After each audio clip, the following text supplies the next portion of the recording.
বেশি সময় সম্পদপূর্ণ উটটা যখন তাকে দিলাম, তার সাথে বাকি উটগুলো বের হয়ে যাচ্ছে, এখন কি করব? হযরতে ওসমান বললেন, তাহলে এটা নিঃসন্দেহে আল্লাহর ইচ্ছা, যতগুলো উট তার সাথে বের হয়ে যায়, যদি পুরো কাফেলার উটগুলো বের হয়ে যায় তাও দিয়ে দাও। সুবহানাল্লাহ বাড়ি দিয়ে বলেন, জোরে বলেন সুবহানাল্লাহ। কিভাবে তারা আল্লাহ রাস্তায় দান করেছেন, বলেন সুবহানাল্লাহ। এই ছিল সাহাবীদের জীবনী। তারা দিনের কোনো হাজত পুরা করার ব্যাপারে তাদের সামনে কারোর কোনো সমস্যার কথা বললে তারা এইভাবে দান করত, কিন্তু অপচয় করত না, অপচয় করত না। কিন্তু আমরা দেখছি বাংলাদেশে বিমানবন্দরের অভাব নাই, বাপের নামে বিমানবন্দর বানানোর জন্য বিশাল জমি অধিগ্রহণ করার চেষ্টা করা হলো, জনগণ মানলো না, এটা বাদ দিয়ে দিল, ঠিক কিনা? কি হয়েছে না বাংলাদেশে এরকম? অপচয় কাকে বলে? 450 কোটি টাকার মূর্তি বানানো হলো। কি বানানো হলো? কি খুব সওয়াবের কাজ হয়েছিল বাংলাদেশে।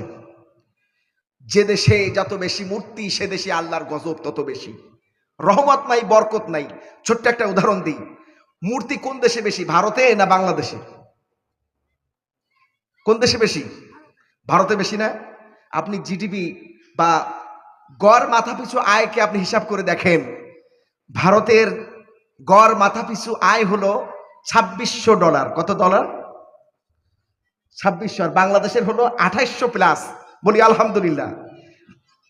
বিশাল ভূখণ্ড, বরকত নাই, আর আমার ছোট্ট ভূখণ্ড বরকত। আর কারণ আল্লাহ তো ওয়াদা করেছেন যে জমিনের লোকেরা আল্লাহর গোলামি করবে, আল্লাহর দাসত্বকে স্বীকার করবে, আল্লাহর ইবাদত করবে, সেই জমিন এবং আসমানের সমস্ত রহমত বরকতের দরজাগুলো আল্লাহ খুলে দেবেন, বলেন সুবহানাল্লাহ। যার প্রমাণ হলো আরব দেশগুলোর দিক তাকান, সবগুলো কোরআনের আইন ওখানে কায়েম নাই, আছে বলেন?